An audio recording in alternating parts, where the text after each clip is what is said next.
really have not really figured out a way to deal with it.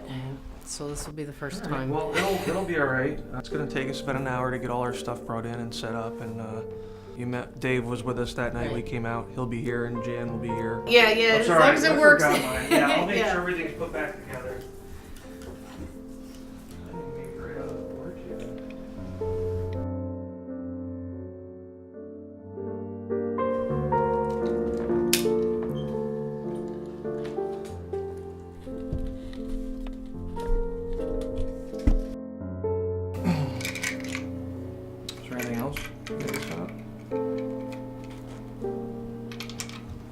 Oh, I know what you gotta get set up.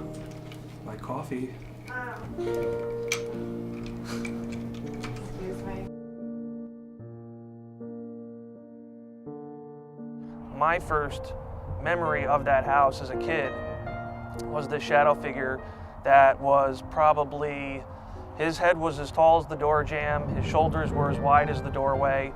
And I woke up one night, and as I looked up, I saw the figure standing in my doorway, staring at me. And I'm terrified. I see this figure, it's nighttime, it's dark, but I can still see this outline of this figure. I never really thought about it at all. I didn't even think about it. I knew I had these weird experiences, and I just became so used to it that it was just a scary part of my life that just got put away in the back of the memory. My daughter's playing outside one day in the backyard in her toy box. And she comes up to me and she says, "Dad, Melissa's playing with me again, and she's mad that I won't let her play with my toys, and so she hit me. And I don't want to play with her anymore." I said, "Okay, who's Melissa?" And she goes, "The girl in the backyard that plays with me all the time." I said, "Does she live next door? I've never met Melissa." She goes, "No, she comes from the backyard." I said, "Okay, can you show me where she comes from?" So we go back there, and she goes, "Right here." And I said, "What do you mean?" She goes, "Right here." I said, "She comes out of the ground?" She said, "Yeah." I'm connecting all the dots of all the things going on in the house, and I had to understand what these things were affecting my family. So I decided I'm going to put a recorder out with my daughter and see if I can connect the interactions of her playing with Melissa.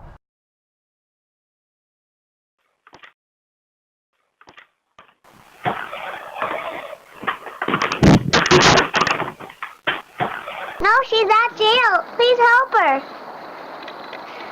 Come on, help me.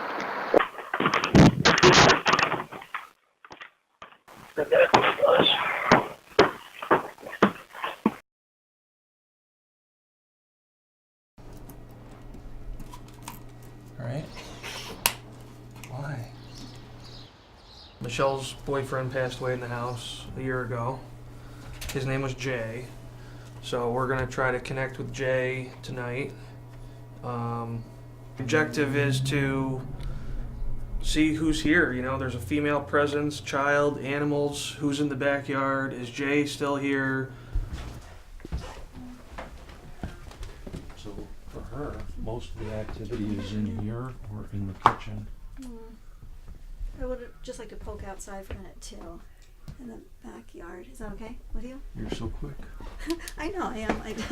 I just want to get a feel. Is this the door? He and his dad actually kind of began this with Josh. Josh approached him about joining this group, and they brought me in on it at some point. And I thought, okay, because you know, we felt there were a lot of, from my perspective, other people going through a lot of situations like we were, and we lived with it. We never reached out to anyone for help because we didn't know where to go.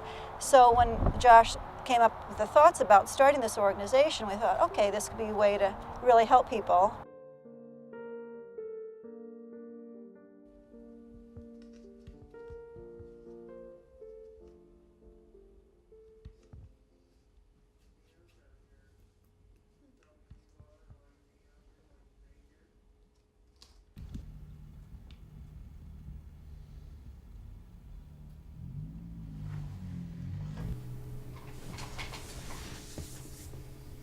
If it's not Jay, that's who here. Who's here? If it's not Jay, what is your name? Oh, it was just something that floated right through that living room on the DVR here. 838. Center, like right above your head.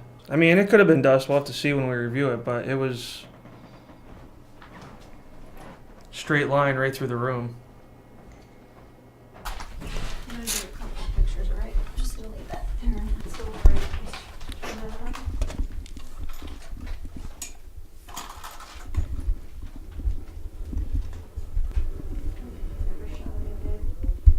lot of dust is flying all around you. Oh, holy crap. Minutes before you came up, I asked Jay if he was here, if he could do something, make a noise to let us know, and then we heard that noise, and no walkies to say, hey.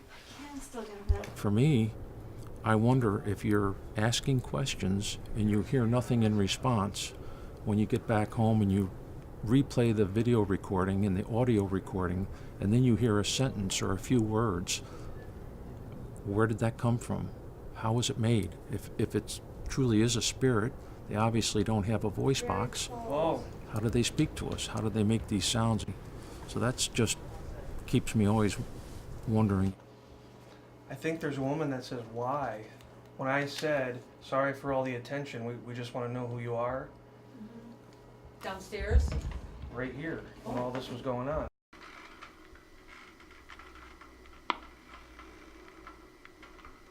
If you hang out down here, can you tell me who you are, or why you hang out here, why you stay here? I think they tend to maybe communicate in whatever way they knew when they were living, I think. Get some voices you just can't understand what they're saying. It'll sound mumbly or muffled. Other times it's really clear. Sometimes there's nothing. And every time you investigate, it's hit or miss. You don't know if they're gonna be active or not. You just don't know. It's a shot in the dark every case you do.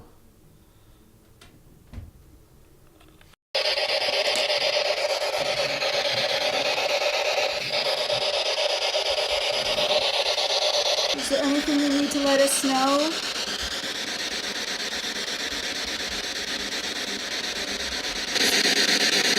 You can use the radio frequency to try to communicate with us and talk through this speaker here.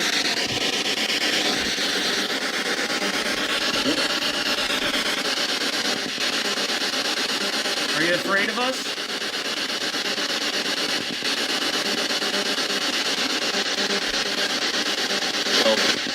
No? Is that you, Jay? Yeah, it's weird. It's gone from like those childhood scares to like this adult fascination with this thing, you know. There must be stuff going on that we're not aware of, or maybe only certain people are connecting with, and this has had a huge impact on my life and who I am today. It's kind of like developed me. The passion and drive we have is something I think that is just in our genetic makeup, that for us, we're all passionate. And I don't know if we have a specific goal except to just be there for people, help people, and try to have a better understanding of these things. Even if it turns out to just be environmental, normal things that go on environmentally that we don't know about yet. You know, if we can be a part of figuring that out, then I guess that's it.